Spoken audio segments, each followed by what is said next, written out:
Prepara tu corazón y conéctate con Dios en 5, 4, 3, 2, 1. Bienvenidos. Bienvenidos a CC Vida Online. Vida Internacional es una iglesia alegre, relevante y libre que quiere enseñarte a ti la verdadera vida que hay en Cristo Jesús y crecer en Él. Comenzamos. Oramos todos y le pedimos al Señor que nos hable ahí donde usted está. Dígale: Señor, habla mi vida, habla mi corazón, te necesito.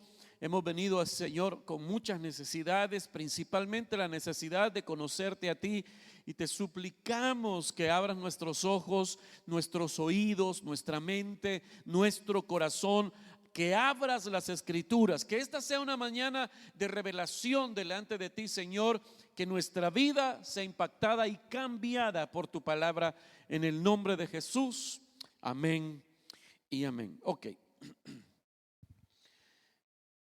Estamos en esta serie que se llama El Poder de la Visión, y este es el episodio número 3. Hemos hablado ya durante 2 fines de semana sobre la importancia de tener una visión clara. El primer domingo hablamos precisamente acerca de eso, de aprender a ver el futuro con fe, no con miedo. El domingo pasado hablamos acerca de nuevos comienzos, de cómo Dios quiere poner en tu perspectiva que Él es un Dios que da nuevos comienzos. No importa cuántas veces usted la haya regado. De eso hablamos el domingo pasado. Y esta mañana, el tema de esta mañana es Plan B. Plan B. Ese es el tema de esta mañana. Plan B. Cuando hablamos de Plan B, generalmente hablamos o pensamos o asociamos eso a tener precaución, o mejor dicho, a ser precavidos.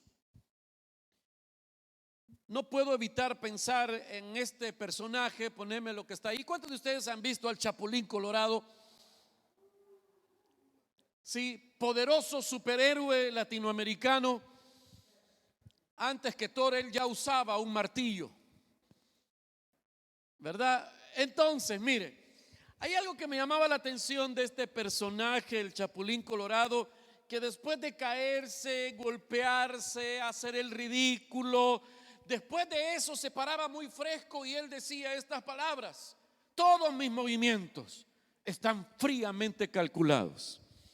Y entonces usted estallaba en risa, porque obviamente sus movimientos no estaban calculados, mucho menos fríamente calculados. Todos sabíamos que el tipo había cometido un grave error y había caído haciendo el ridículo, pero él afirmaba que lo que le estaba pasando o lo que le acababa de pasar era parte del plan. Una cosa interesante, pues. Ahora, esta es la descripción de nuestra vida. Míreme para acá.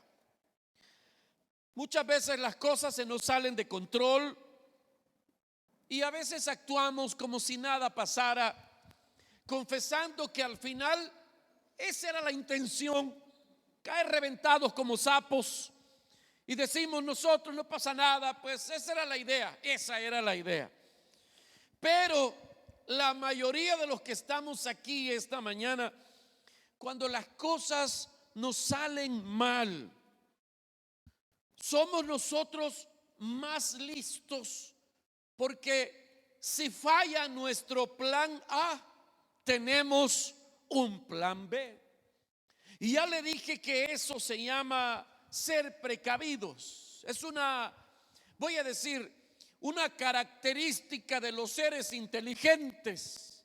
De hecho, ese famoso libro que habla acerca de las ¿cómo se llama? No recuerdo bien el nombre del libro. Los hábitos, ahora sí, los hábitos de las personas altamente efectivas. ¿Cuántos han leído algo de ese libro o aunque sea el título del libro? Bueno, ok. El autor del libro, en ese libro menciona que es importante, las personas inteligentes siempre tienen un plan de respaldo. O sea, si usted traza un plan y dice voy a hacer esto, voy a lograr esto y aquello, pero si eso falla, ¿qué va a pasar? No le puede apostar todo a eso porque a veces las cosas salen mal. Debe tener un plan B. Así que todos los que leyeron ese libro y los que no lo leyeron, por una intuición natural, pensamos, ¿qué haría si esto falla? Y entonces trazamos en nuestra mente un plan B. Las personas inteligentes tienen un plan B. Y aunque no tengamos un plan B, a veces nos vemos obligados a echar a andar otros proyectos, otros planes, porque nuestro plan original falló. Cuando nuestro plan original falla, tenemos un plan de respaldo. A ese plan le llamamos el plan B. Cuando el plan A falla, tenemos el plan B, el plan de emergencia. Pero cuando uno tiene que recurrir al plan B, le queda a uno una sensación de derrota y de fracaso. Usted no me lo puede negar, que cuando usted tuvo que recurrir a una acción de emergencia después de haber fallado en algo, le queda a usted esa sensación de que no era lo correcto, de que eso no estaba bien, de que precisamente hay vergüenza porque la Mara se dio cuenta de que usted la regó y ahora está haciendo otra cosa que no era lo que usted había planeado originalmente. Sensación de fracaso. ¿Cuántos han tenido eso? No levanten la mano. Sensación de vergüenza. Una sensación de pérdida. Sí, estamos haciendo algo, pero no era lo que yo originalmente había planeado. Y mucha gente se apunta para hacernos sentir miserables, porque no logramos lo primero en nuestra lista, porque el plan A no lo pudimos realizar y tuvimos que consolarnos o conformarnos con un premio de consuelo. Y voy a ser específico. No me conteste, pero contéstese usted en su mente y su corazón. ¿Alguna vez usted tuvo que terminar estudiando una carrera que no era su primera opción, que la puso ahí usted como una segunda opción, pero que no era ese su plan, y por último se terminó graduando de eso? Se encuentra usted con toda la generación que se graduó de la carrera que originalmente usted agarró, y usted lo saluda con vergüenza porque usted está en otro lado, porque no pudo terminar la carrera del plan A. Le pregunto, ¿cuántos se graduaron de la universidad? No levanten la mano. ¿Cuántos aquí se graduaron de la universidad, pero se graduaron de una carrera que no era la que planearon, de la que planearon graduarse originalmente? Plan B. Pero te queda la sensación de que algo no se hizo bien. ¿Alguna vez usted tuvo que volver a ser empleado después de haber sido dueño de un negocio? Plan B. ¿O alguna vez tuviste que inventarte un negocio porque te quedaste sin tu empleo soñado? Plan B. No levante la mano, mire, ni pispileye en esto que le voy a preguntar. ¿Cuántos de ustedes se casaron con la persona que soñaron casarse? ¿Y qué es ese murmullo? Ya le dije, no arriesgue su vida, solo quédese callado.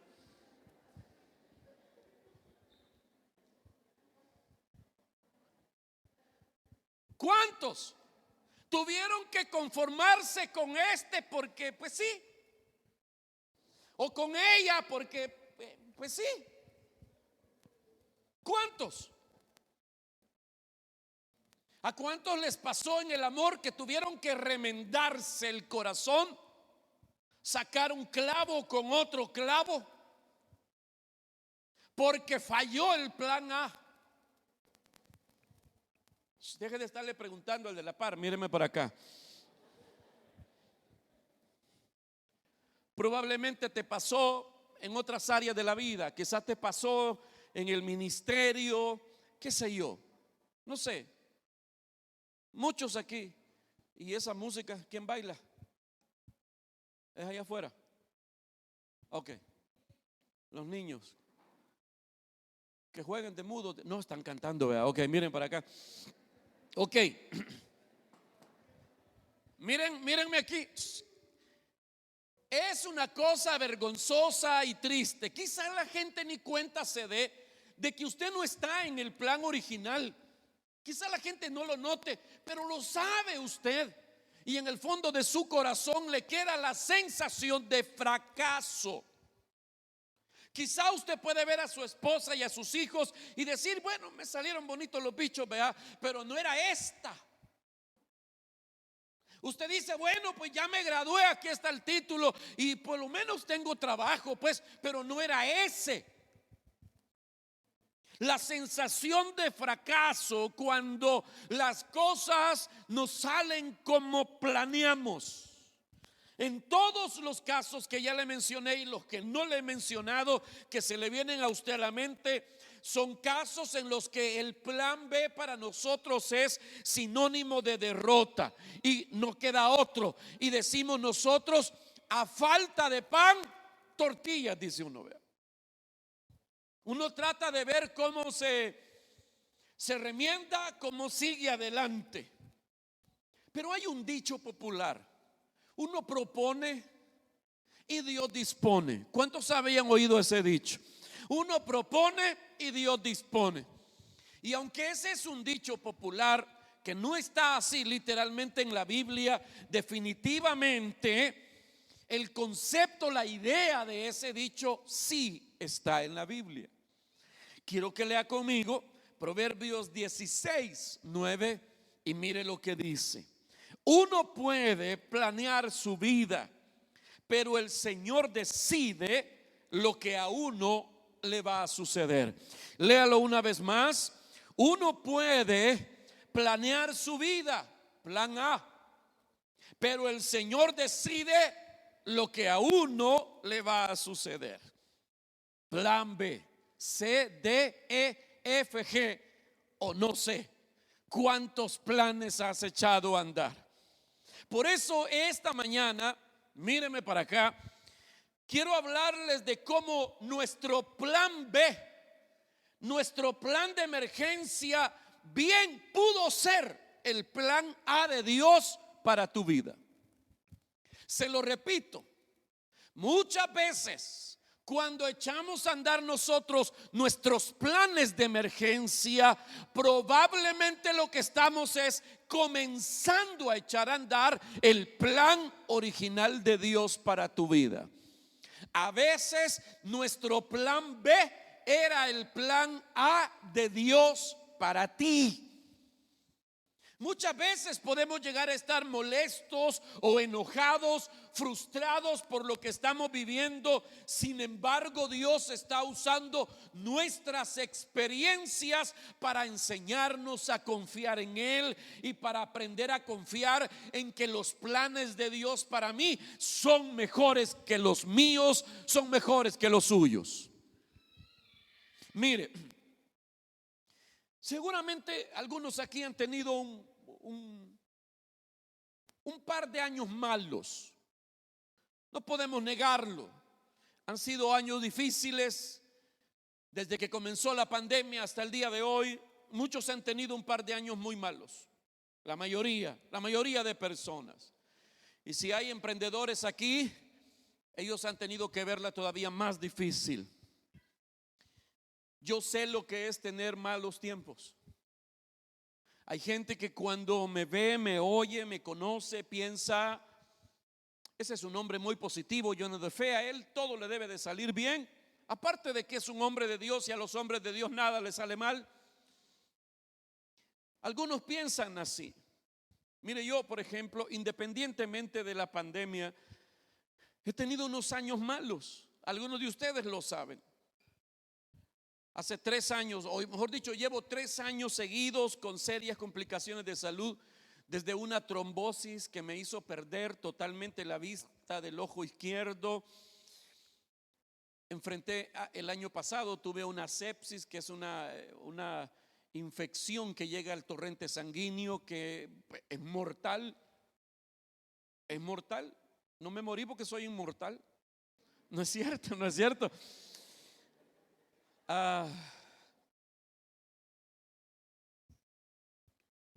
2 cirugías, una de ellas muy delicada, y otra serie de cosas que para qué le voy a decir. Pero ¿sabe qué he entendido yo? Que todo lo que a mí me ha pasado, ese era el plan A de Dios. Ese era el plan original de Dios para mí.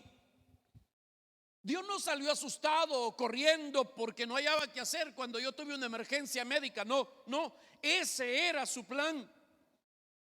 Y en apariencia, la mayoría de nosotros vivimos malos tiempos en los que tenemos la sensación de que las cosas se salieron de control. Pero tranquilo, Bobby, tranquilo. Dios sí tiene el control de las cosas. Todo lo que te pasa y enfrentas es parte de su plan. Mire, ¿por qué razón podemos confiar en que el plan B, nuestro plan B, era el plan A de Dios? Bueno, número 1, ponémelo ahí, está en la pantalla. Porque nada toma a Dios por sorpresa. Nada toma a Dios por sorpresa. Diga conmigo, Dios no tiene sorpresas. Dígalo, Dios no tiene sorpresas. A Dios no lo sorprende nada. Nada toma a Dios por sorpresa. ¿Sabe? Hay gente que no cree en la Biblia y no cree en el relato de la Biblia del Génesis. Algunas veces me han dicho, si Dios sabía que íbamos a pecar, ¿por qué al final nos creó?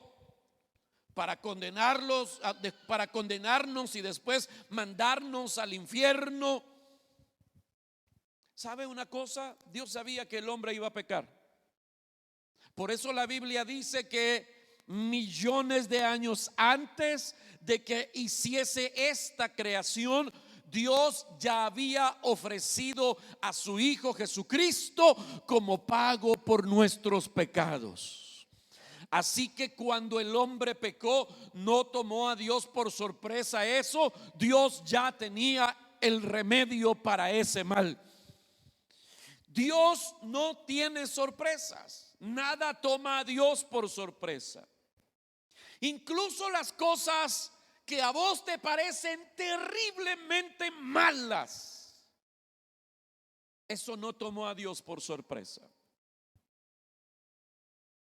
Quizá algunas cosas que diga hoy golpeen muy fuerte en la cabeza de algunos que tienen cierta creencia en Dios, incluso quizás podrían decir que son cristianos, pero creen en un Dios como el que siempre anda corriendo porque le surgen emergencias y pasa esto aquí, pasa allá, y Dios no puede dormir con tanto problema que le causamos. Mire, estas 2 historias que quiero compartirle. Esa imagen que usted ve en la pantalla ahora mismo es de hace algunos años. La iglesia se llama Nueva Esperanza en Hawái. Me llamó la atención la historia y se la comparto a ustedes por esto que pasó. La iglesia New Hope en Hawái fue demandada por un grupo de personas. Usted sabe que en Estados Unidos se demandan unos a otros hasta por una mala mirada. Así que un grupo de personas que asistían a la iglesia demandaron a la iglesia porque durante una noche de una fuerte lluvia el techo de la iglesia se cayó. Era de madrugada, no había nadie en el templo, el techo se cayó. Entonces algunas personas de la iglesia demandaron a la iglesia porque ¿qué tal si eso pasa con gente adentro? ¿Qué tal si eso pasa estando yo allá adentro? Me matan, Así que me siento afectado emocionalmente. Quiero algunos miles de dólares para compensar este susto que me llevé. Interesante eso. De una mala manera, pero es interesante eso. Y entonces resultó que el juez le dio la razón al grupo de personas que se pusieron de acuerdo y acusaron a la junta de la iglesia de negligencia y los obligaron a pagar una indemnización de miles de dólares a ese grupo de personas. Entonces, parecía que la iglesia se iba a declarar en quiebra porque no tenían cómo enfrentar lo que les había pasado. Tenían que pagar lo que el Estado les estaba obligando a pagar, aparte la indemnización, y tenían que volver a poner de pie el edificio de la iglesia. Pero poneme la siguiente fotografía. 2 años después, ese es hoy en día el templo de esa iglesia. 2 años después de la tragedia, ellos inauguraron un nuevo templo. La gente se llenó tanto de fe, la congregación, no los que demandaron, la congregación se llenó tanto de fe, se sintieron desafiados y retados y hicieron un sobreesfuerzo y edificaron un nuevo templo. Ese es el templo que Dios quería para ellos. Ese era el plan A. Siguiente. Esta es una historia muy parecida, pero es muy cercana aquí, es de Nicaragua. La iglesia se llama Visión Ahora. El pastor de la iglesia es amigo mío, los visito mucho cuando voy por ahí. Ellos tenían una carpa, esa carpa que usted ve en la foto de arriba. Ellos habían levantado esa carpa, estaban pagando el terreno, edificaron una carpa para casi 1,000 personas y ahí hacían las reuniones. La carpa estaba usada, así que era una carpa que daba un poquito de lástima, pero estaban ahí reunidos, ahí hacían sus servicios, habían hecho un gran esfuerzo para comprarla, para instalarla, pero una tormenta igual, terrible tormenta, vientos que sorprendieron a todos en la ciudad, arrancó los pilares, retorció las vigas y les arrancó la carpa y se quedaron sin lugar para reunirse. Y ahí está la fotografía de abajo. Esa fotografía no se alcanza a ver mucho por las luces, pero en esa fotografía, en la fotografía de abajo, ese es un servicio de esta semana, creo. 2 años, 3 años después de eso, ellos inauguraron este templo para 2,000 personas en la ciudad de Managua. Una iglesia donde no va gente rica, no va gente de dinero. Bueno, es un templo tan grande y no tiene parqueo, no lo necesita, porque la mayoría de gente que va ahí no tiene carro. Cuando uno ve esas cosas, por ejemplo, cuando yo veo estas historias difíciles, estas son historias de las que yo he visto el final, y el final de estas historias me parece algo fantástico, una cosa extraordinaria, una obra de Dios. Dios permitiendo el fracaso para que de las cenizas de eso se levante algo más grande y mejor. Dios echando a andar su plan original. Pero aquí cerca de nosotros he visto historias personales de gente que aún no he visto el final de la historia. Solo puedo contarles lo que me han contado. Un hermano nuestro me comentó cómo comenzó un negocio con un grupo de amigos y terminaron sacándolo del negocio. De repente lo sacaron, se quedó sin negocio, sin inversión, sin trabajo. No sé cómo va a terminar eso, pero esa es una muy mala noticia, muy mala experiencia. Otro hombre me contaba esta semana que salió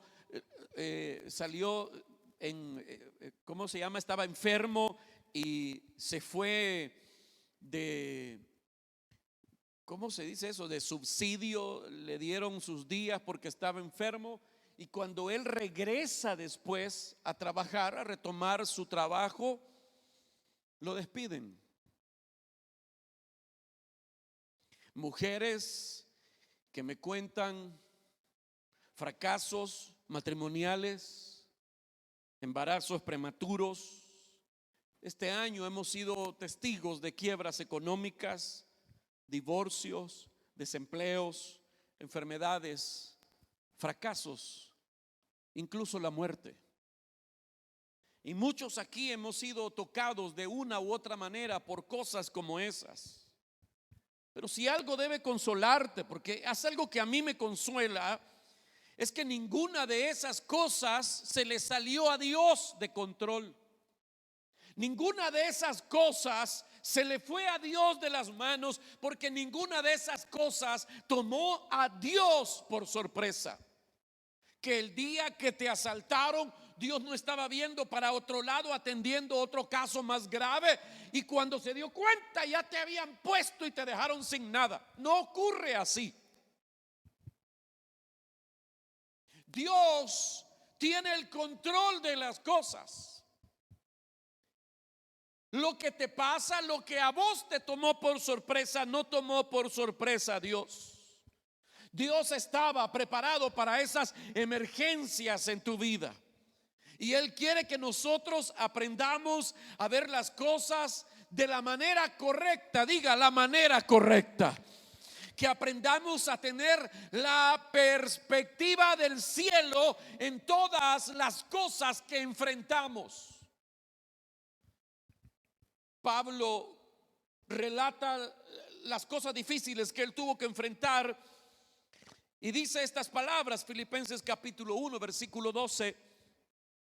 Dice: hermanos, quiero que sepan que lo que me ha pasado ha servido para que se conozcan más las buenas noticias. Espérenme un rato. ¿Qué le había pasado al apóstol Pablo? Pues que en ese momento él está preso. Pasa 24 horas encadenado a un guardia. Cada 4 horas cambian al guardia. Lo cambian no solamente porque tiene el cuate que ir a descansar, sino porque tienen miedo que Pablo los convenza de algo. Así que cada 4 horas cambian un guardia. Eran guardias de la guardia pretoriana, los guardaespaldas del emperador. Cada 4 horas ponían un guardia. Él pasaba encadenado a un guardia 24 horas al día. Aparte de eso, cuando él llega a la cárcel, es un hombre enfermo. Es un hombre que tiene una enfermedad crónica de la cual podríamos suponer, pero no estamos seguros. Enfermo, anciano, preso. Y vuelvo a leer Filipenses 1:12. Hermanos, quiero que sepan que lo que me ha pasado ha servido para que se conozcan más las buenas noticias. Todos los guardias romanos y la otra gente saben que estoy preso porque soy seguidor de Cristo. Además, mi encarcelamiento ha servido para animar a muchos de mis hermanos seguidores del Señor a no tener miedo de dar a conocer el mensaje. Mire la perspectiva que tenía Pablo de las cosas difíciles que él enfrentaba. Él está teniendo la perspectiva del cielo. Él dice: lo que me ha pasado, ahora lo entiendo, lo que me ha pasado ha servido, número 1, para que toda la gente que se ha enterado de que estoy aquí preso conozcan acerca del Señor Jesucristo. Y 2, para que los hermanos cristianos que tenían miedo de testiguar acerca de Jesús pierdan el temor y digan: si ese viejito Pablo puede, también nosotros podemos. Así que el apóstol Pablo, que seguramente la estaba pasando muy mal y que en algunos momentos en la intimidad, igual que usted y yo, le reclamaba a Dios las cosas difíciles que enfrentaba, porque a veces también uno tiene sus lapsus estúpidos, y él también los tuvo. Pero después de pensar bien las cosas, él dice: todo lo que me está pasando es parte de un plan. Todo lo que me está ocurriendo tiene un propósito. Por eso, frente a las oposiciones, mis amados hermanos, frente a las oposiciones debemos estar firmes. No le habla a alguien que no ha enfrentado oposiciones, no le habla a alguien que no ha enfrentado necesidades o enfermedades o luchas, no le habla a alguien que no ha enfrentado en algún momento vergüenza o frustración. Le está hablando a alguien como usted, que ha sufrido, que ha llorado, pero que al final ha entendido, por lo que Dios dice en su palabra, que Él tiene el control de todas las cosas. Dios tiene el control. No importa lo que estés enfrentando hoy, hay que mantenerse firme. Dios tiene un plan que a veces nosotros no lo vemos funcionar. Pablo no miraba el plan de Dios, pero no huyó, se quedó porque supo que Dios podía hacer algo bueno de lo que le estaba pasando a él. A veces hay benditas desgracias. A veces hay retrasos molestos, a veces hay inconvenientes, cosas que te hostigan, pero cada una de esas cosas tiene un propósito en su plan. Mira esta historia, interesante historia, conmovedora historia. El piloto Steve Shibner, si se pronuncia así, el hombre era un total desconocido antes de los acontecimientos del 11 de septiembre del 2001, cuando una célula terrorista atacó a los Estados Unidos con aviones comerciales. Usted sabe la historia, ¿verdad? 2 de esos aviones chocaron contra las Torres Gemelas.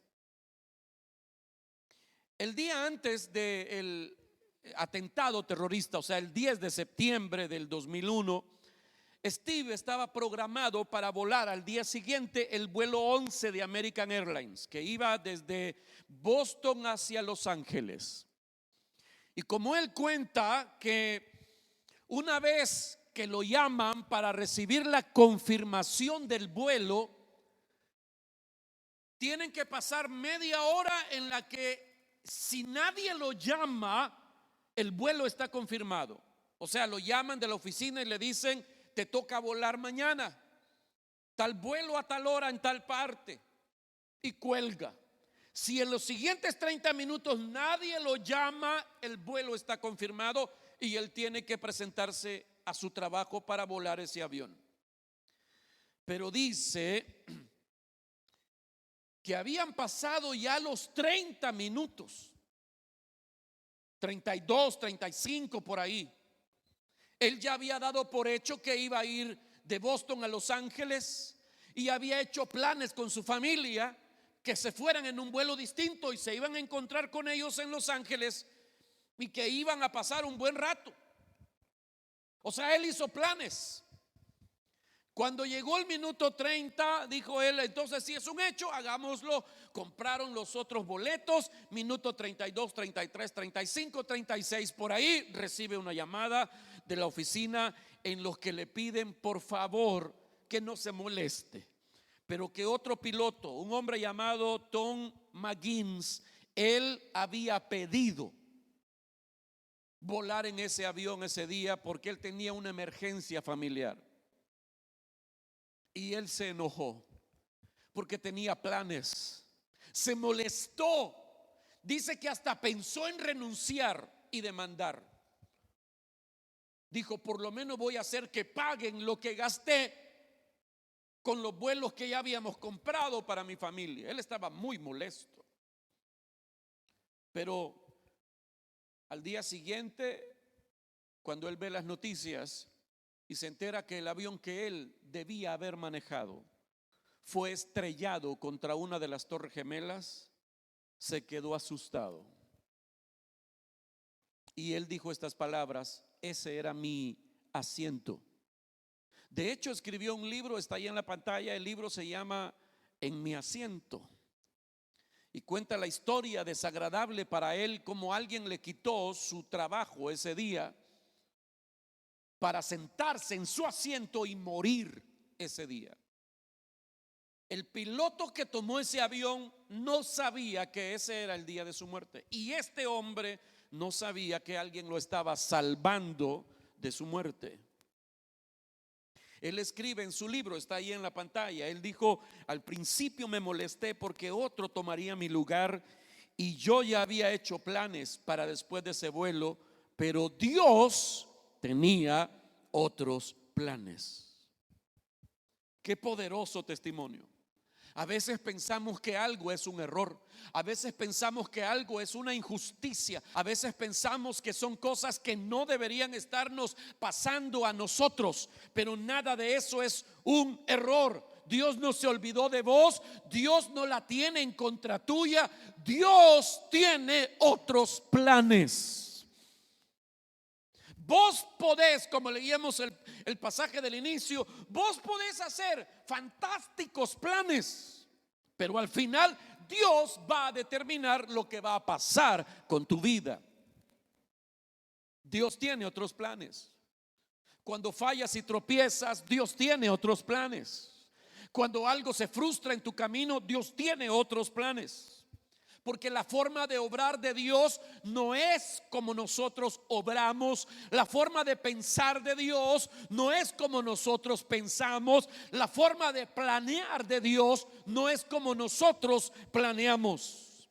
A veces vemos que las cosas que Dios hace son malas o son raras o extrañas, pero Él siempre hace las cosas mejor que nosotros. Mire lo que dice Éxodo capítulo 1 versículo 22.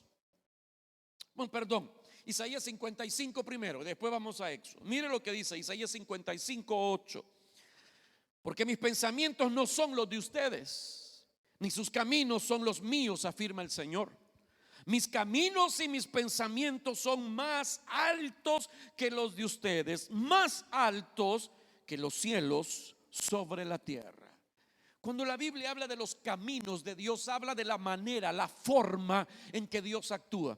Y el pasaje está diciendo que la forma en que Dios actúa no es como nuestra forma de actuar, y que la manera de pensar de Dios no es como nuestra manera de pensar. Y dice, la forma de Dios de actuar y el pensamiento de Dios es superior al nuestro. Vuelvo a lo mismo, Dios tiene mejores planes que los tuyos.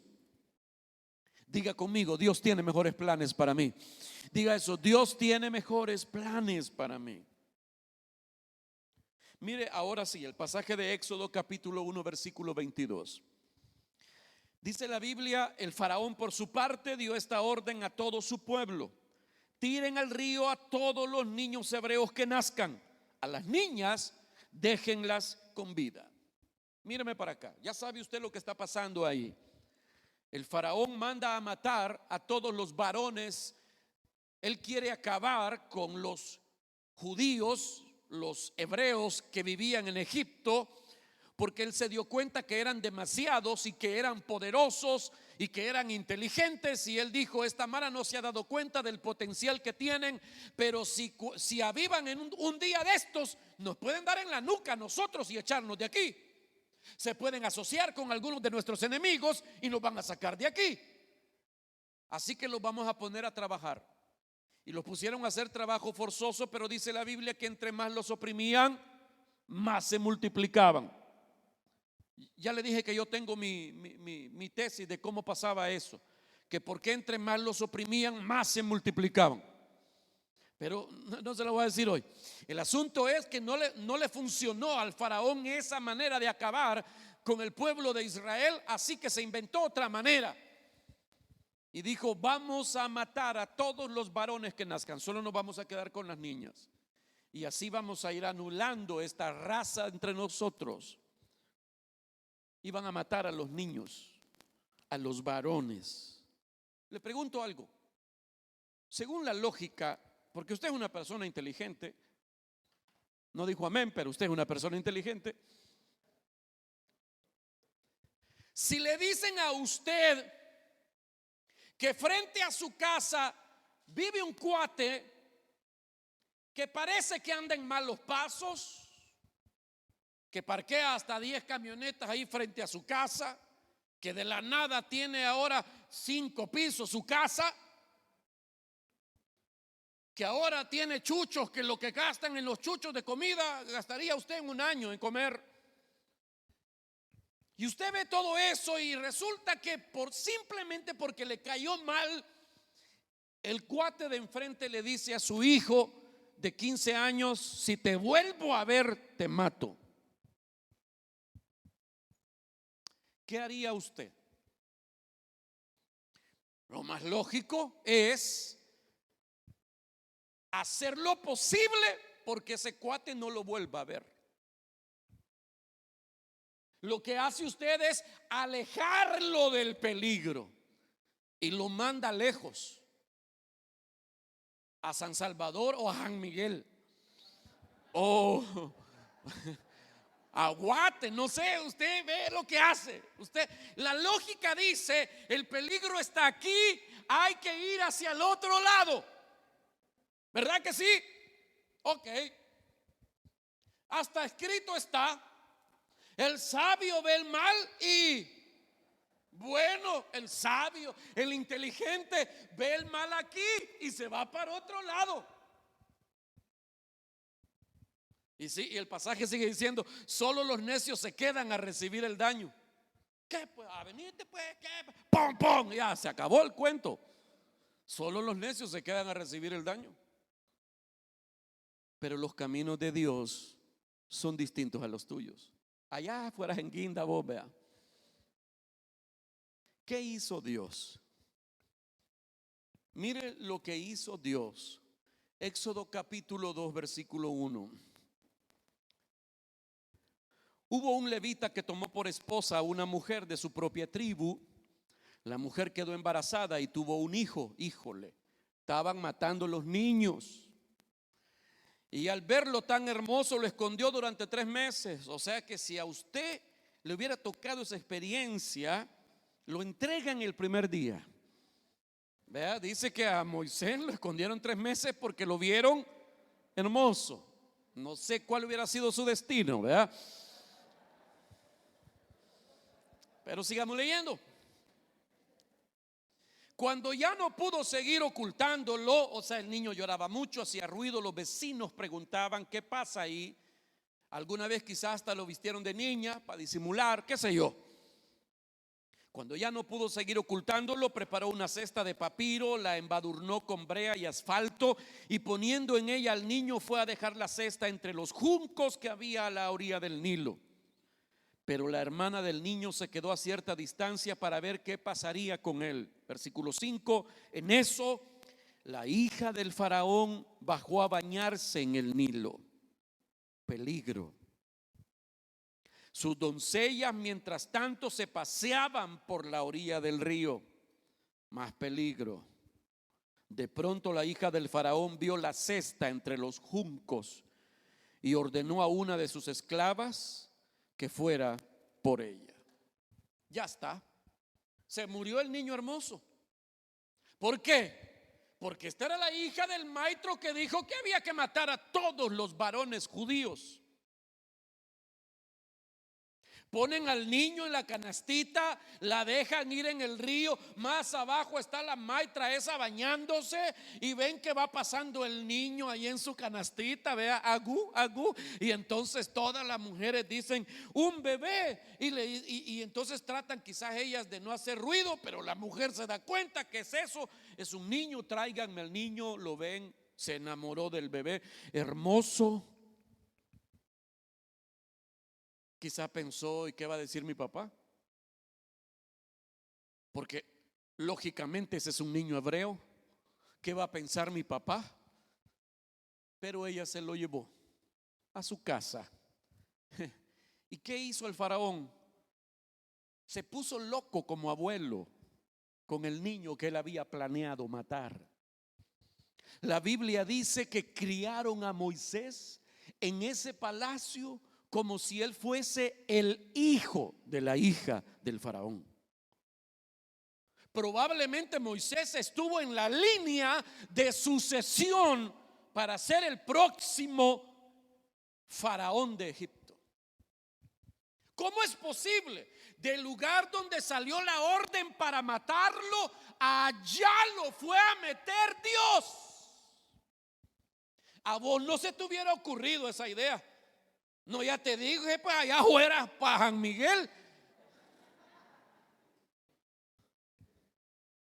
A mí no se me hubiera ocurrido esa idea, pero ya leímos que los caminos de Dios, los pensamientos de Dios no son como los de nosotros, son superiores a los de nosotros. A mí me parece que Dios la está regando. A mí me parece que no es por ahí. A mí me parece que no es eso lo que había que hacer.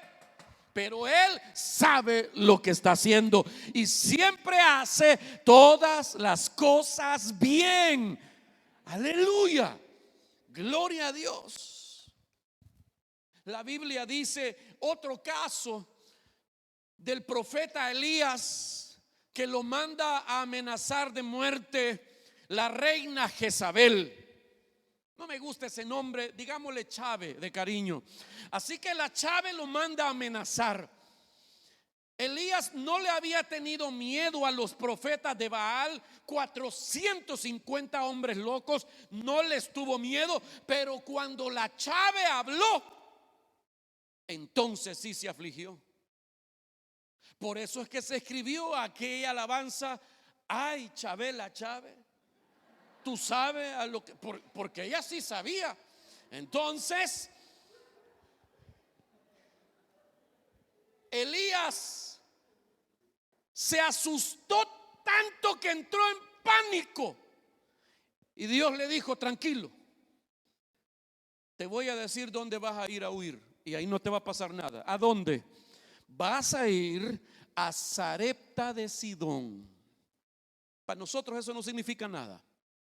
Pero ¿sabe quién se crió en Sarepta de Sidón? La Chave. Era el barrio de la Jezabel. Su familia vivía ahí, sus primos, sus tíos, todos vivían ahí. Así que ahí ya se conocía que la Chave tenía chirria contra el profeta Elías. Mandarlo allí era condenarlo a la muerte, en la mente de todos nosotros y en la de él. Pero allí Dios le preservó la vida. Allí Dios lo guardó, allí Dios lo alimentó, allí Dios lo bendijo, allí Dios lo protegió. Porque Dios no hace las cosas como nosotros las hacemos. Dios actúa de una mejor manera que nosotros, aunque nos parezca que lo que Dios está haciendo está muy mal. Parece que Dios se ha equivocado.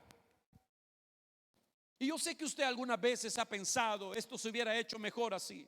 Señor, ¿por qué no me contestaste así? ¿Por qué no lo hiciste ayer? Ya hoy es demasiado tarde. Señor, ¿por qué no? ¿Por qué esto? ¿Por qué lo otro? Dios sabe lo que está haciendo. En distintos momentos de nuestra vida hemos experimentado turbulencia en el vuelo, grandes desafíos. Y podemos llegar a sentir que algo es demasiado negativo, o sentir como un sabor amargo cuando nos toca echar a andar el plan B, el plan de reemplazo, el plan de emergencia. No era esto lo que quería, pero las cosas salieron mal, así que toca hacer esto. Pero ese plan B que estás haciendo, que estás echando a andar hoy, ese era el plan original de Dios. Allí te va a bendecir Dios. Allí te va a dar victoria Dios. La Biblia dice: la bendición de Jehová es la que enriquece y no añade tristeza con ella. Dios ha decretado que te va a bendecir a su manera, no a la tuya, en su tiempo, no en el tuyo. Y ahí está Moisés, sacado de su zona de confort. Ahora él es el príncipe de Egipto. Dios lo saca de ahí para que vaya a guiar a un pueblo, para sacarlo de allí. Dios metió a Moisés a Egipto para prepararlo para que fuera un estadista, porque él iba a ser el fundador de la nación de Israel. ¿Se le ocurrió eso a Moisés? Jamás. Pero ese era el plan de Dios. Dios tiene planes más grandes. Los filisteos le cegaron los ojos a Sansón, pero Dios tenía un plan en eso. Y Pablo fue encadenado a esos guardias, pero Dios tenía un plan en eso. La mitad de la Biblia se escribió mientras Pablo estaba encadenado a esos guardias. La mitad del Nuevo Testamento se escribió cuando Pablo estaba encadenado. Quiere decir que estas cosas que parecían los planes B de estas personas fueron el plan original de Dios. Tengo que aprender a confiar en Dios. Mis amados, a veces Dios tiene que despojarnos para edificarnos. A veces Dios tiene que desarmarnos para volvernos a armar. Cuando las cosas no salen como nosotros pensamos, es cuando podemos aprender, conocer la belleza del Dios que puede hacer surgir cosas extraordinarias de la nada y ser sorprendidos por su grande poder y amor. Cuando las cosas parecen que no funcionan, Dios tiene un plan. Cuando Jesús murió, nosotros hemos oído historias y hemos sido católicos por tradición. Hemos oído que a Jesús lo mataron los romanos o que lo mataron los judíos. Y si usted es un cristiano evangélico de tradición, usted va a decir: no, a Jesús lo mataron mis pecados. Pero ¿qué dice la Biblia? En el libro del profeta Isaías dice: Jehová quiso quebrantarlo. ¿Quién mató a Jesús? Dios lo mató. Dios lo mató. Provocó dolor en los discípulos, provocó luto en los discípulos, provocó terror en ellos por lo que había pasado, decepción, vergüenza. Su líder, el que creían que era el Hijo de Dios, ahora está desnudo colgando de una cruz como cualquier delincuente común. Dios se equivocó con lo que acaba de hacer. Platiquemos 3 días después a ver si Dios se equivocó. Los planes cruentos que vienen a tu vida y se desarman de la nada puede ser la puerta abierta para resurrecciones maravillosas. Bendito sea el Señor. El plan de Dios siempre se impone. El plan de Dios no era el rey Saúl, era el rey David. Y tuvieron que quitar de en medio el plan A de Israel para instalar allí al plan original de Dios. ¿Sabe? Cuando las cosas se te complican, vos y yo tenemos que entender que quien te sostiene no es el dinero, quien te sostiene no es tu empleo, no es tu negocio, quien te sostiene no es tu familia, quien te sostiene es Dios.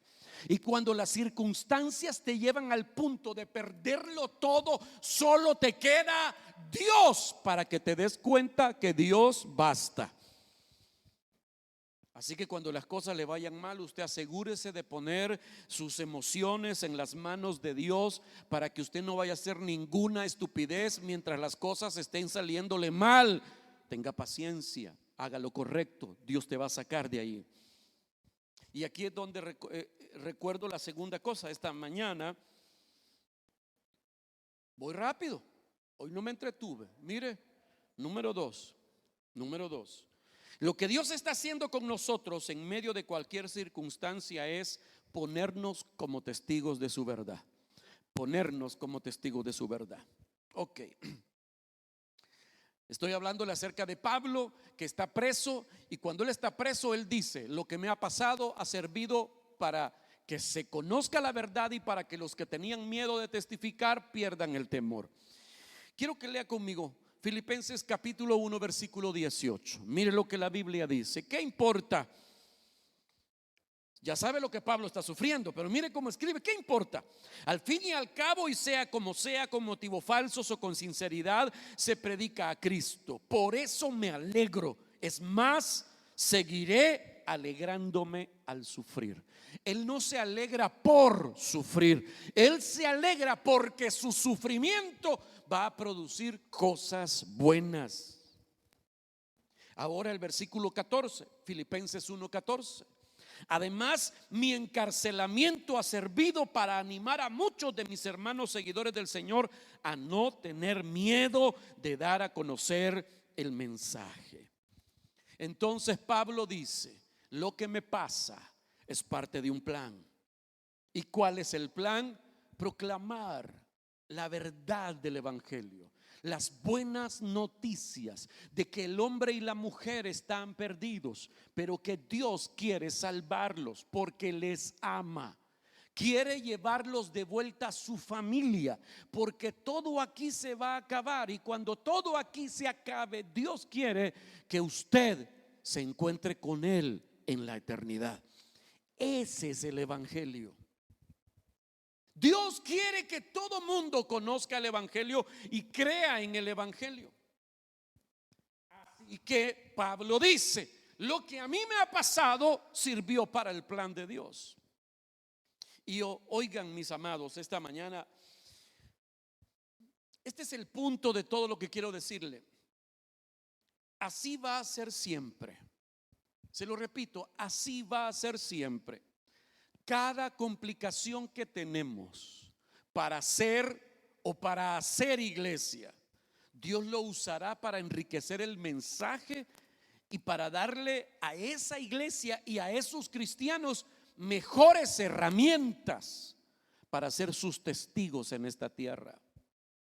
El plan de Dios no es solamente que hagas dinero, que tengas una marimba de bichos y que compres el carro soñado. De paso, Dios te va a brindar la oportunidad de todas esas cosas, pero ese no es su plan. Su plan es que seamos sus hijos y luego sus testigos en esta tierra. Dios nos ha hecho a todos nosotros hijos suyos, embajadores de su reino. Tenemos un rey y tenemos un mensaje del rey que nosotros debemos compartir. Cada cosa difícil aquí solo nos está entrenando y dándonos mejores herramientas para ser más eficaces en esa misión. Mire, hace unos días platicaba con el director de un ministerio de música, una banda que tocan música, ¿cómo sería? Ese rock oscuro. ¿Cómo se llama ese género de rock? ¿Ah? Black, Death,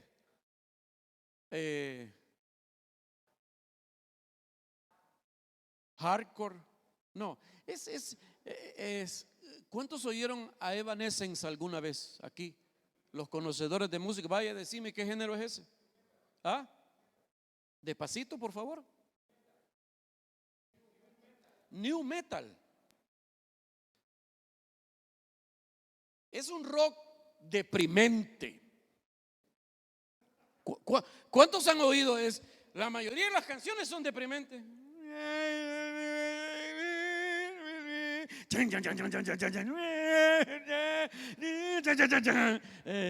Una onda así. Espérame.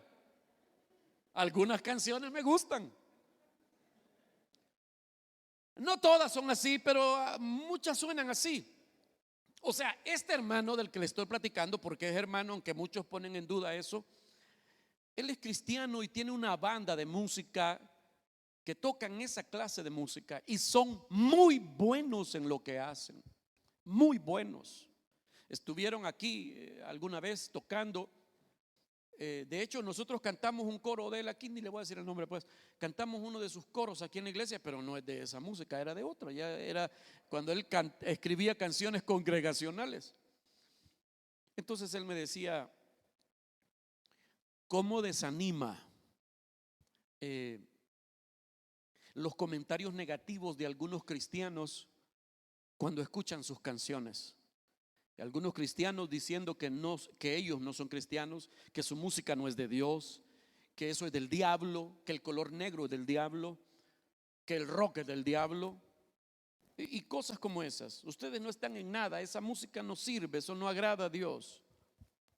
Entonces me decía, hemos tenido que terminar varias veces, deshacer la banda y luego la volvemos a armar y la volvemos a deshacer cuando nos encontramos con oposiciones como esas. La oposición a la que él se refiere, oiga, esa es la oposición de personas que según él dice son gente de fe, gente de la iglesia.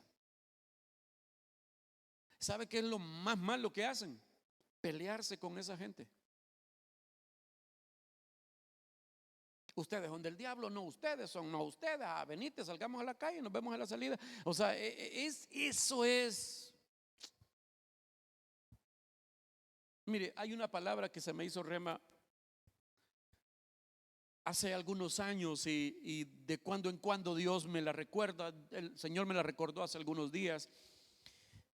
El Señor nos pide a nosotros no que seamos boxeadores de la verdad, sino que seamos portadores de la verdad.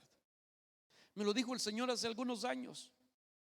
Y Dios nos llamó a nosotros a proclamar la verdad y luego dejar que la verdad convenza a los que van a ser convencidos. Habrán algunos que no crean eso y se opongan. Bueno, es una cosa de cada quien, nadie está obligado a eso.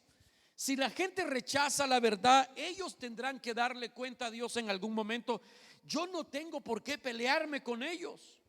Yo no debo pelear con la gente que no cree lo que yo creo, que no cree lo que yo enseño o la forma en que yo lo enseño.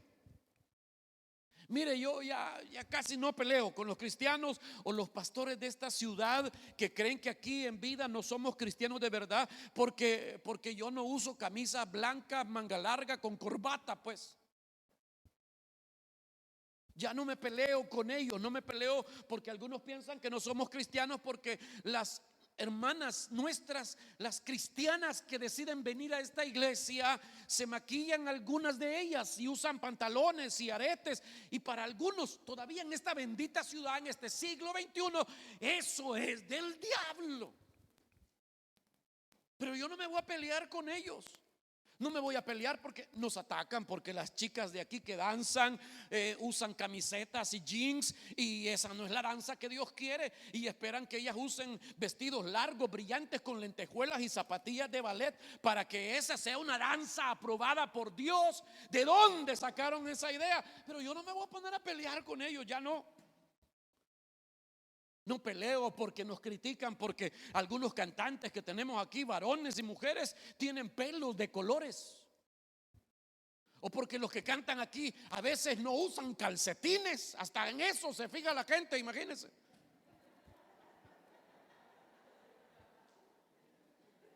Puchica, Coqui, ya te dije. ¿Dónde está Coqui? A saber.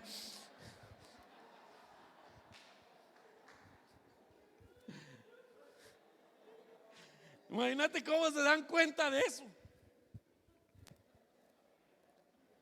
Ya no me voy a pelear porque el sagrado púlpito es un barril. Imagínense pues.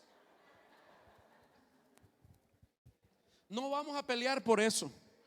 Y a ustedes les he dicho algunas veces que han tenido que ver como algunos me atacan a mí, les digo no peleen, no se metan. No se mete. Y cuando veo que la gente de la iglesia se mete a pelear, mejor borro todo para que ya no quede constancia de nada, porque no quiero que nadie esté peleando. Amamos a nuestros hermanos en la fe de esta ciudad, les amamos. No creen como nosotros en cosas secundarias, pero eso no importa. Les amamos y los bendecimos. Es más, si en alguna ocasión ellos han necesitado algo, nosotros les hemos dicho: si necesitan el templo, se los prestamos. Audio, ¿qué quieren? Nosotros queremos servirles a ustedes. Y hemos hecho esfuerzos por hacer eventos donde juntamos a la iglesia de la ciudad, porque no estamos aquí para pelear. Y cada persona que juzga, que ataca, que denigra, es parte del bendito plan de Dios. Cuando David iba huyendo porque Absalón le dio golpe de estado, Absalón rompió el orden de Dios, pero allá va David huyendo por la puerta de atrás del palacio. Hay gente que apoyaba a Absalón y le tiraba piedras a David cuando iba pasando. El general de su guardia personal saca la espada y le dice al rey: me regreso y le arranco la cabeza. Semejante indio que te está tirando piedras, no saben que este es el rey, el ungido de Jehová. Y David le dice: cálmate, te va a dar algo, cálmate. ¿Qué tal? Oiga esto, oiga, apréndanlo todos los que les gusta pelear en las redes sociales. Mire, ¿qué tal si Dios lo puso a ese a tirarnos piedras? ¿Qué tal? ¿Qué tal si Dios quiere que aprendas la habilidad de Matrix? ¿Qué tal si Dios quiere que aprendas a resistir pedradas? ¿Qué tal? ¿Qué tal? No sabes, vos no sabes. No se ponga a pelear con la gente. Nuestra lucha, Efesios capítulo 6 dice: nuestra lucha no es contra personas de carne y hueso, sino contra espíritus de maldad. Yo sé que eso a veces desanima, lo sé, yo lo sé.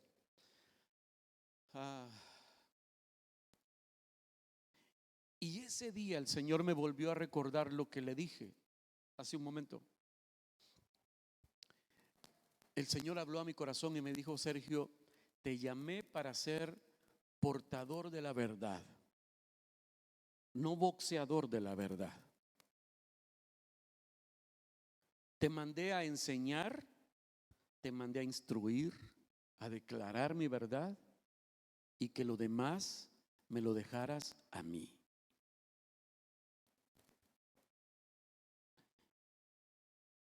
Y me dijo algo que me da vergüenza, porque es que yo le dije al Señor hace un par de días: a mí ya no me estés enseñando cosas así. Le dije yo, aquí entre nos, vea, ya tengo 50 años, hombre, ya estoy viejo.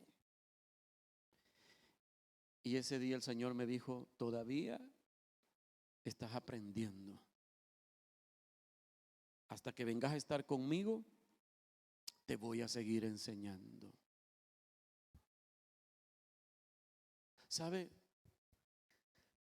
Las cosas complicadas de la vida no se le van a ir de las manos jamás.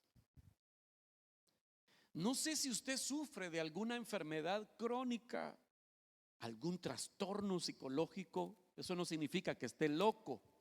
No. No importa lo que usted enfrente, Dios te está enseñando todavía. Algunos aquí son expertos en abrir negocios y en cerrarlos también. Algunos aquí son buenos en conseguir trabajo y en perderlo también. No importa cuántas puertas tengas que abrir y cerrar en un corto lapso de tiempo, Dios te está enseñando. A Dios las cosas no lo toman por sorpresa. No debo yo de querer pelear mis batallas. Usted ya no pelea. Usted debe descansar en el Dios que te ama y tiene un plan para tu vida. No significa que seas un bueno para nada. Usted tiene que hacer lo que le toca hacer. Más allá de eso, deje a Dios trabajar. Diga conmigo: debo dejar a Dios trabajar. Cada cosa difícil en nuestra vida está puesta ahí para darnos herramientas para ser más eficaces, para ser mejores testigos del mensaje que el Señor nos mandó a dar. Filipenses capítulo 1 versículo 27. Leo, usted lee conmigo, me ayudan con el piano por favor. Pase lo que pase, compórtense de una manera digna del evangelio de Cristo. De este modo, ya sea que vaya a verlos o que estando ausente solo tenga noticias de ustedes, sabré que siguen firmes en un mismo propósito, luchando unánimes por la fe del evangelio. Versículo 28. y sin temor alguno a sus adversarios, lo cual es para ellos señal de destrucción. Para ustedes, en cambio, es señal de salvación, y esto proviene de Dios, porque a ustedes se les ha concedido no solo creer en Cristo, sino también, ¿está leyendo o no?, sufrir por Él. Pues sostienen la misma lucha que antes me vieron sostener y que ahora saben que sigo sosteniendo. Es un privilegio creer en Cristo y sufrir por Él. Dios quiere usar tus luchas para proclamar su nombre. Te lo repito, Dios quiere usar tus luchas para proclamar su nombre. ¿Sabe? Cuando me invitan a dar algún taller, alguna ponencia, una clase, en algún seminario de líderes, en algún seminario para pastores, o me piden escribir algún artículo para alguna revista, adivine de qué me piden que hable: de cómo manejar la ansiedad, la depresión, cómo manejar. ¿Cómo sabría yo eso si no es por la experiencia? Quizá alguien aquí tuvo una experiencia tan dolorosa como perder un bebé, o haber sido abusado o abusada. Dios no desperdicia tus penas. Dios quiere usarlas para su gloria. Dios te quiere usar. Número 3, y termino. Confíe en que Dios sabe lo que está haciendo.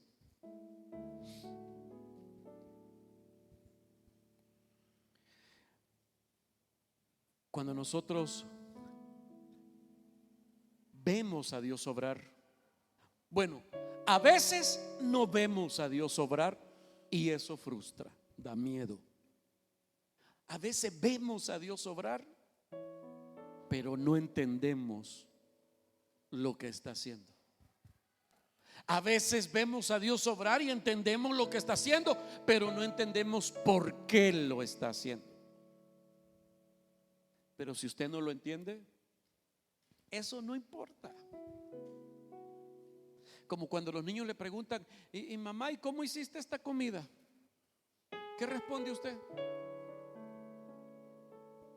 Le dice: hijo, bueno, se agarra, usted empieza a darle usted así como que está dando una clase de cocina. No, usted le dice: bien, con amor, hijo. ¿Verdad? Al niño le basta comerse la comida. Su mamá sabe lo que hace, tu padre sabe lo que hace. Recibe lo que él está haciendo. No entiendes por qué, pero una cosa sí debe saber usted. Alguien me dijo un día: yo escribí un libro que habla sobre la soberanía de Dios, se llama "Y si no lo hace". De hecho, mucho de lo que le estoy diciendo hoy está en ese libro. Hay gente que me dice: ¿cómo puedo confiar en un Dios soberano que hace lo que le da la gana? ¿Qué tal si hace cosas que no son buenas para mí? ¿Qué tal si hace cosas que me van a destruir a mí? Olvidamos una cosa importantísima de Dios: Dios es soberano, pero es Padre bueno. Es un Padre que te ama profundamente. Así que aunque las cosas te parezcan malas hoy, son buenas para ti. ¿Cuántos niños de 5 años? Yo no sé si usted tiene niños de 5 años. ¿Cuántos tienen niños chiquitos así entre 3 y 5 años? Levanten la mano. Levanten la mano. ¿Cuántos tienen niños entre 3 y 5 años? Las manos levantadas aquí, ¿ok? Es una etapa divertida, lindísima etapa, maravillosa, maravillosa. Y cuando esos bichitos se quedan callados, no le pasa eso, ¿verdad?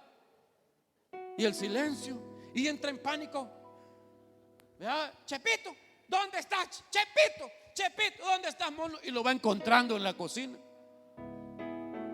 con el cuchillo. Claro, él lo tiene en la mano y es una gran espada, así ve. Él ve el cuchillo.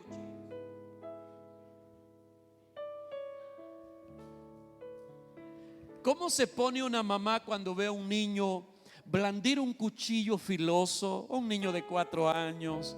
¿Cómo se pone una mamá? ¡Ay, qué lindo el niño! ¡Qué lindo! Está jugando a Juego de Tronos, hijo. ¿Qué está jugando? ¿A quién vamos a matar hoy, hijo? No.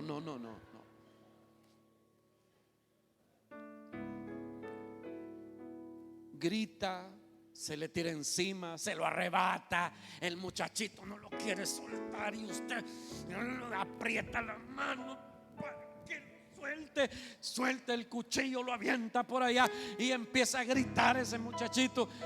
Y él no entiende por qué algo que lo hacía tan feliz, algo tan luminoso, lindo, su mamá se lo quitó. Seguramente ella no es mi mamá, soy adoptado. Esta vieja no me ama. Todos los razonamientos de un niño no entiende eso. Hay cosas que Dios te quitó, que te podían hacer daño, o que llegó el momento para que alguien más las tuviese. Si Dios te quitó algo es porque no lo necesitas. Ya no lo necesitas. No lo puedes ver. Yo sé que no lo puedes ver, pero Él está haciendo cosas buenas para ti. Jeremías 29:11, yo sé que se lo sabe de memoria, pero quiero recordárselo esta mañana.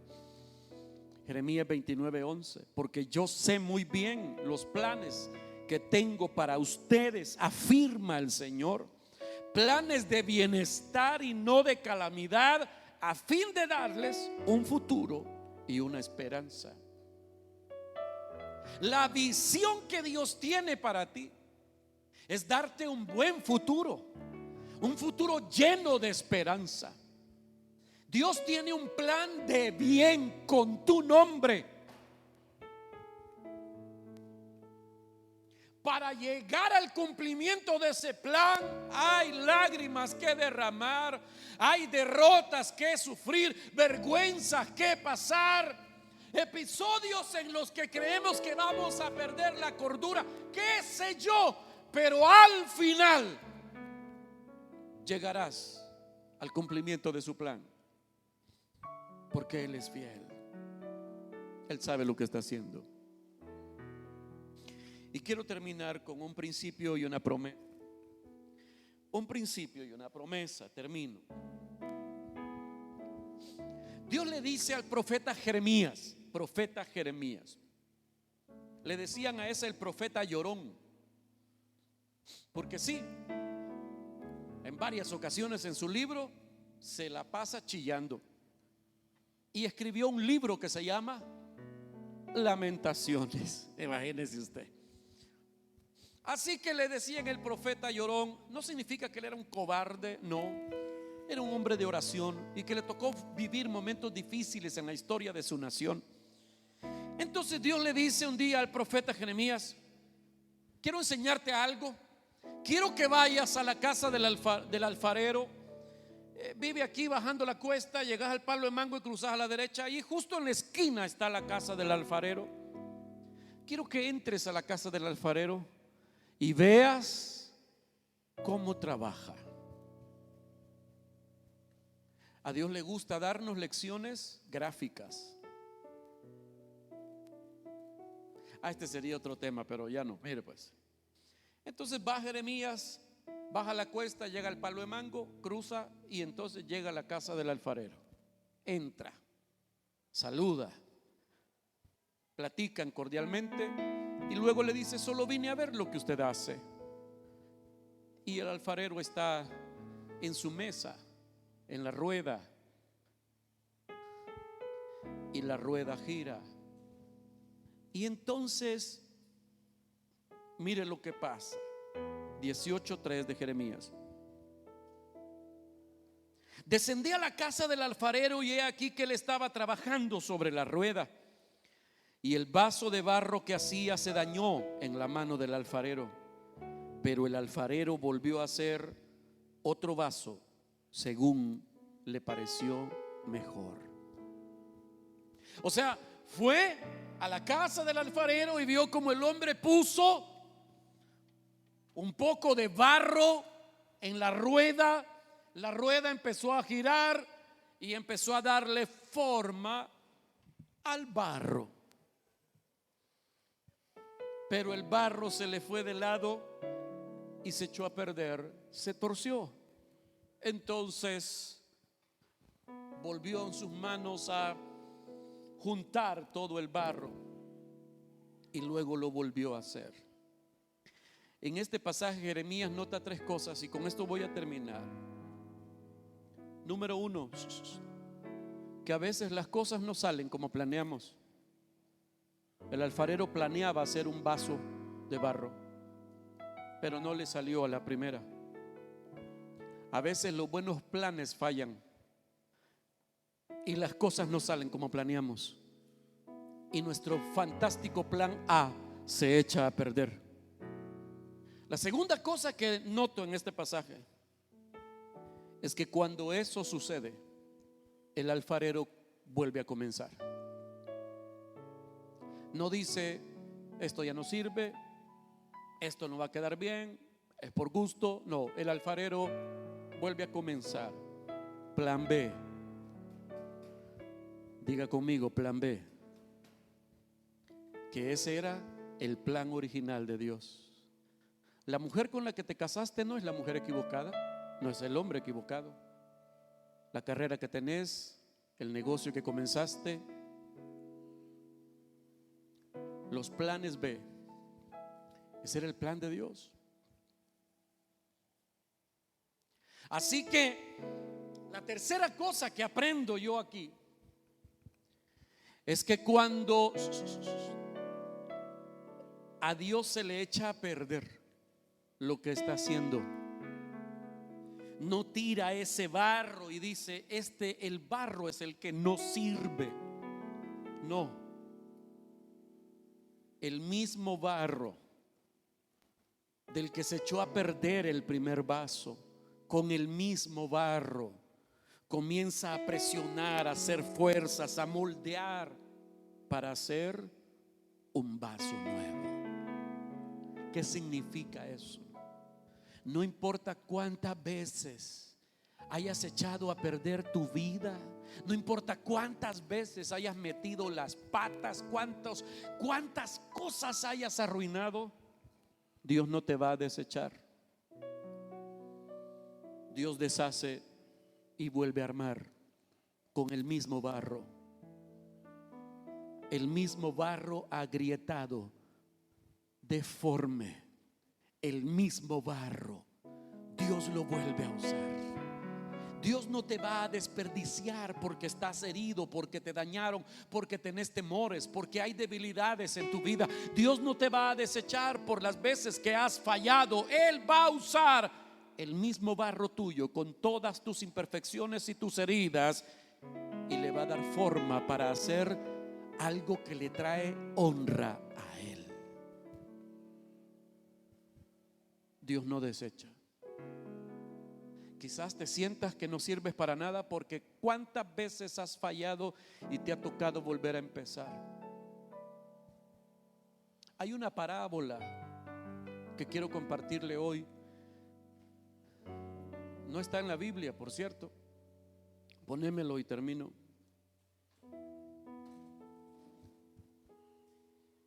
Siguiente. Esa. La parábola del Pampers o el Huggies o el Pampers. Son esas marcas, ahí va. Cuando un niño se hace pupú, entra usted en el dilema de ¿qué voto? ¿El niño o el pañal? ¿Cuántos de ustedes entran en el dilema? ¿Se hizo este mono? Oh, y ahora ¿quién podrá defenderme? Usted no entra en el dilema de ¿qué es lo que voy a votar aquí? Sí, es caca. se ve y huele feo, da asco.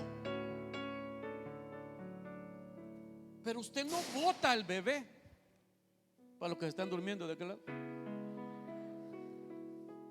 usted no bota al niño. No, lo limpia y bota el pañal. Dios quiere que sepas esto. No importa cuántos planes echaste a perder, no te va a desechar Él. Te va a limpiar te va a perfumar, te va a talquear y volverás a sonreír como el hijo amado que eres para Él, como la hija amada que eres para Él. Dios no te desecha, aunque otros ya lo hayan hecho. Bendito sea su nombre. Esta mañana Dios quiere traerte consuelo y fortaleza, esperanza. Cierre sus ojos ahí donde está. El plan B pudo ser lo mejor que le pudo pasar a tu vida.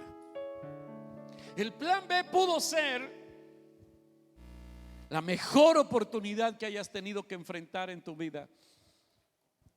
Dios, nuestro bendito y amado Dios, es tu Padre que te ama. Él no te desecha.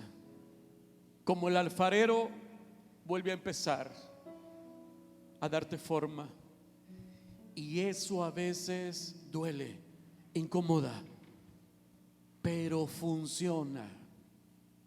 Funciona. Bendito sea el Señor.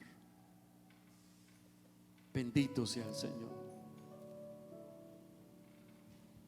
Dios no desperdicia el dolor por el que has pasado. No desecha la personalidad que puso en ti. Y cada cosa difícil que hayas experimentado, la usará para darte forma y para que bendigas a otros. Hoy venimos para decirle: Señor, confío en ti, me rindo a ti. Gracias por amarme así. Gracias por amarme así. Gracias por amarme así. Quiero que levante sus manos conmigo y le doy gracias. Gracias. Hemos llegado al final de esta transmisión. Esperamos que el mensaje haya sido edificante para tu vida. Te invitamos a seguir pendiente de nuestras futuras transmisiones por medio de nuestros canales oficiales, nuestra fanpage y nuestro canal de YouTube. También te recordamos que estamos acá para ti. Queremos apoyarte, queremos estar en tu vida. Si tienes alguna necesidad, quieres entregarnos tus peticiones o conversar con nosotros, no dudes por favor en escribirnos. Y si quieres también colaborar con nuestro ministerio, puedes hacerlo también a través de nuestra página enviando un mensaje. Te recordamos que este ministerio necesita mucho de tus oraciones. Recuerda orar por nosotros. Que Dios te bendiga.